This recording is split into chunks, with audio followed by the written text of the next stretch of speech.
Labas! Ir vėl trumpa fizikos paskaita. Šį kartą aš bandysiu atsakyti į klausimą, iš ko galime pagaminti kvantinį kompiuterį. Galime galvoti apie matematiką, superpoziciją, supinimą ir visus šios populiariuosius žodžius, kuriuos girdime per naujienas ir televiziją. Bet kas fiziškai yra kvantinis kompiuteris? Tai nėra nei viena iš šių abstrakčių sąvokų. Tai yra kažkas tikro, kažkas fizinio, kažkas, ką jūs galite pastatyti laboratorijoje ar net už jos ribų. Taigi, ši paskaita bus apie tai, kaip pagaminti kvantinį kompiuterį.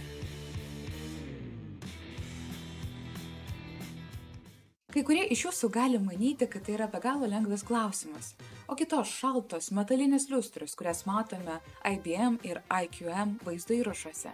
Taigi ir yra kvantiniai kompiuteriai, ar ne? Taip, iš tiesų mes matome Joe Bideno apsilankymą IBM. Šią vasarą lankiausi Suomijoje IQM įmonėje ir susitikau su jos CEO kolega. Taip, bet iš tikrųjų tai, ką rodome, tai, ką mes matome, tai yra aušinimo mechanizmai.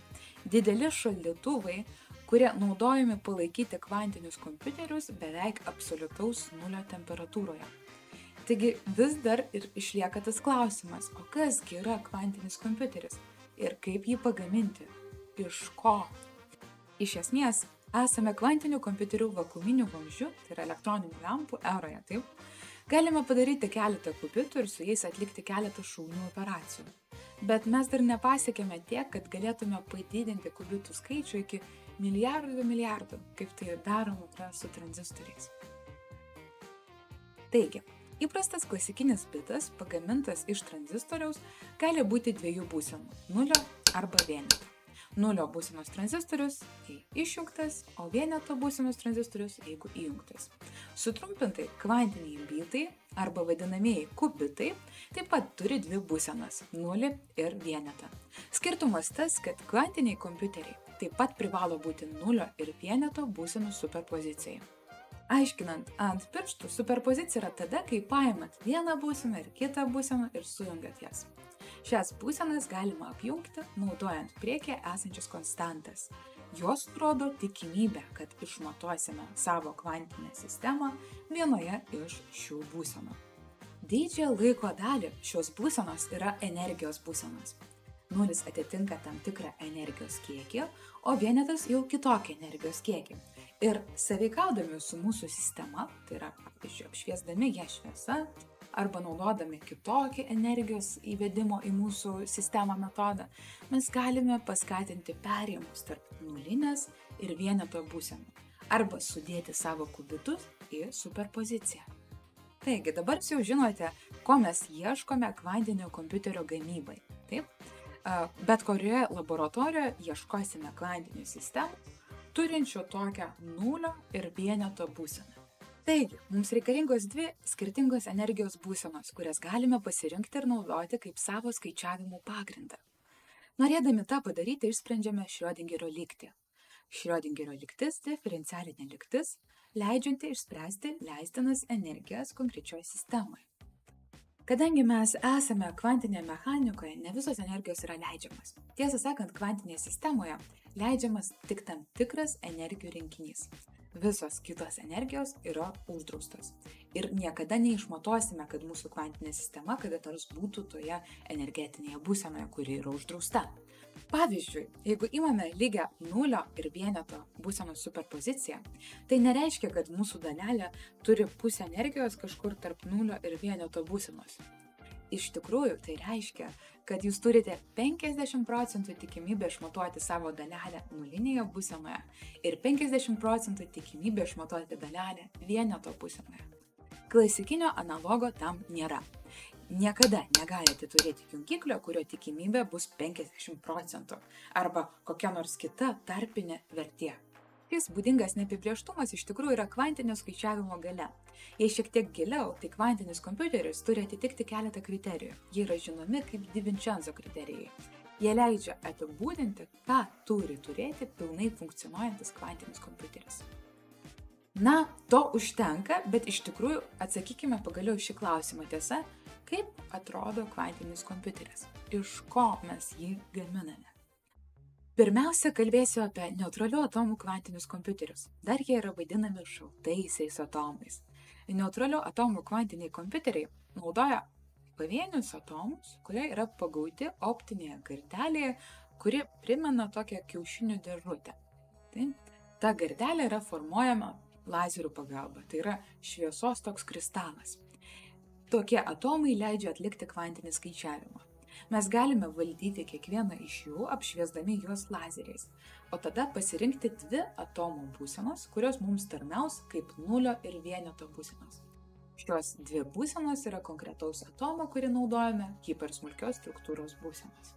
Hipersmulkios būsenos yra specifinės energijos būsenos, atsirandančios dėl elektronų ir branduolių sukinių sąveikos. Mes naudojame šias būsenas kaip nulį ir vienetą, o tarp jų pereiti galime lazerių dėka.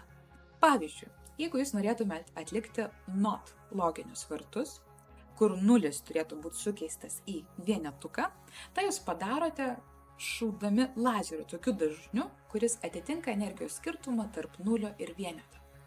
Ta galime apskaičiuoti naudodamisi kai kuriomis pagrindinėmis fizikos formulėmis, žinodami energijos skirtumą tarp nulio ir vieneto būsenos, galime apskaičiuoti lazerio šviesos dažnį, kuris yra reikalingas tokiam perėjimui iš nulio į vienetą.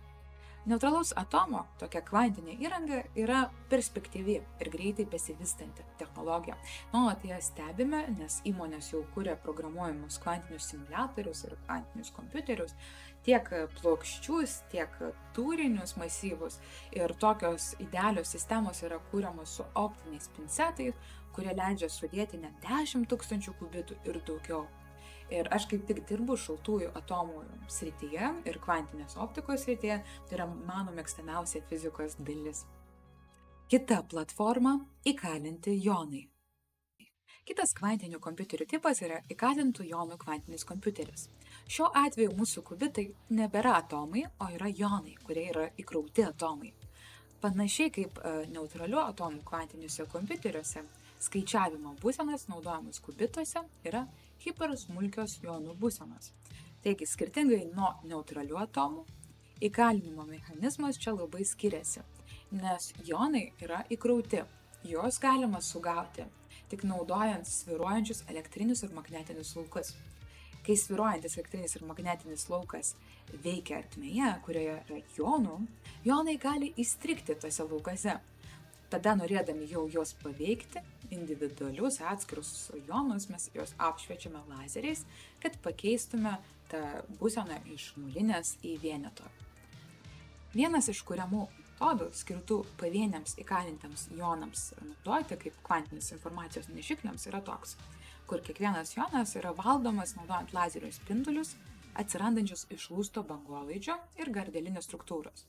Metaliniai elektrodai virš tų bangolaidžių leidžia jonams judėti keičiant įtampą, siunčiama per kiekvieną segmentą. Jonai iš pradžių laikomi yra tokioj dvimatėj matricoj, bet gali būti nuosekliai perkelinėjami, kad sąveikautų su kaimyniniais jonais pagal užduotą kvantinį protokolą, kvantinį algoritmą. Trečia platforma – superlaidūs kubitai. Superlaidininkais grįsti kvantiniai kompiuteriai yra vienas iš kvantinių kompiuterių tipų, kurie labiausiai primena klasikinius kompiuterius. Tai yra lustai, vadinami čipai, pagaminti nano gamybos sektoriuose, panašiai kaip kompiuterių lustai, kuriuos naudojame telefonuose, nešiojamosiuose kompiuteriuose ir kitose renginiuose. Tai reiškia, kad yra keletas svarbių skirtumų tarp klasikinio kompiuterio lusto ir superlaidininkinio kubito lusto.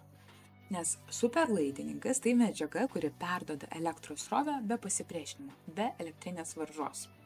Jei žiūrite į įprastą laidininką, kai sumažinate temperatūrą, varža mažėja, bet lėtai. Daugelio medžiagų varža mažėja lėtai, bet niekada nepasieks nulio.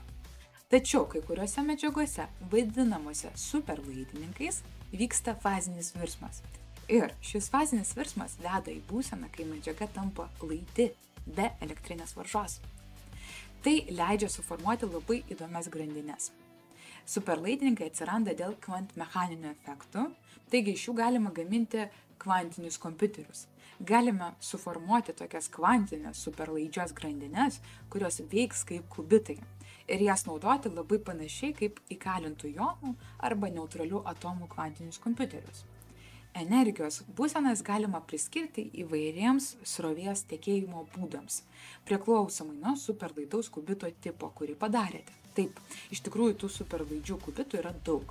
Kiekvienas iš jų turi skirtingą grandinės dizainą, skirtingus komponentus, skirtingas medžiagas, bet priklausomai nuo sukurtos superlaidžios grandinės tipo, jūs gaunate skirtingus srovės srauto režimus jūsų nulio ir vieneto būsenoms. Šios nulio ir vieneto būsenos panašiai kaip neutralūs atomai ir įkalinti jonai tinka kvantiniams skaičiavimams atlikti. Ir mes galime jas naudoti kaip pagrindinės būsenas. Taigi, siųsdami elektros impulsus galime apkeisti nulį ir vienetą, panašiai kaip su lazerio impulsais ir neutraliais atomais bei įkalintais jonais. Ketvirta platforma – sukinių kubitai. Sukinių kubitai yra panašus į superlaidžius kubitus. Lygiai taip pat jie yra pagaminti lustuose. Bet jie nėra panašus į atskirus atomus. Ta prasme, kad dabar mes turime medžiagą, į kurią iš tikrųjų siunčiame elektrinius signalus. Tačiau mes vis dar žiūrime į vieno elektrono fiziką ir galime naudoti puslaidininkinės struktūras, kad apribotume elektroną vienoje erdvėje. Tada galime naudoti jau magnetinius laukus, kad išskirtume elektrono energijos lygmenis, tas vadinamasis Zemano efektas. Ta mes darome, kad atskirtume elektronų sukininės būsenas. Taip paprastai elektronas turi dvi tas sukinio būsenas, sukinys į viršų, sukinys į apačią. Jie dažniausiai turi tą pačią energiją ir nėra pageidaujamos kažkokios elektronų sukinio krypties, tačiau esant magnetiniam laukui, elektronų sukinys jau tampa svarbus. Taip vyksta tas Zemano skilimas ir energijos lygmenys tampa kitokie. Tada naudodami jau elektrinį impulsą galime pereiti tarp šių dviejų būsenų ir naudoti tą kaip savo kvantinių skaičiavimų pagrindą. Šią savoką vadiname sukiniu, nes jis sąveikauja taip pat kaip makroskopinė dalelė, turinti tam tikrą krūvį, kuris sąveikauja su magnetiniu lauku, jeigu suktųsi. Na ir nepamirškime dar vienos krypties – šviesos kubitai. Tokiose platformose išnaudojama fotonika. Fotoniniai lustai gaminami iš silicio to paties arba silicio nitrino. Taip, nuo silicio niekur nepabėgsi, bet čia reikės dar suspausti tą šviesą, panaudoti interferometrus kaip loginės grandinės ir pasitelkti fotonų detektorius, taip išmatuoti tos impulsus. Iš tikrųjų, klasikinė lazerio šviesa, tokia infraraudonoji, keliauja per masyvą, taip, per mažyčius žiedinius rezonatorius, kurie sąveikaudami su klasikiniais lazerio impulsais sukuria specialias šviesos būsenas. Ir tai yra tie kubitai. Kvantinė būsena paruošta nuskaitimui, kiekviena išvestis sujungta su fotonų detektorium, detektorius skaičiuoja fotonų skaičių, pateikdami skaičių sekas į kompiuterį. Na ir kažkoks skaičiavimas, algoritmo rezultatai yra užkoduoti šiuose fotonų duomenyse. Taigi, kvantiniai skaičiavimai yra iš tikrųjų labai gilus mokslas, o ši trumpa fizikos paskaita paliečia tik tą aisbergo paviršių. Kiekvienas iš šių skirtingų kvantinių kompiuterių tipų, su kuriais trumpai supažindinau, turi savo gilų tyrimų lauką su savo giliais konceptais. Tai pasakius, jeigu norite sužinoti daugiau, padarysiu dar keletą laidų apie tai, apie individualią fiziką, architektūrą, taip pat apžvelgsiu ir kitus įdomius dizainus. Viena iš tokių platformų, su kuria teko dirbti, yra kubitai, kurie yra formuojami deimantuose. Ties to dirbau savo doktorantūros metu, bus man be galo malonu su jumis pasidalinti, o šiam kartui tiek, iki kito susitikimo su trumpa fizikos paskaita. Statykime kvantinį kompiuterį kartu.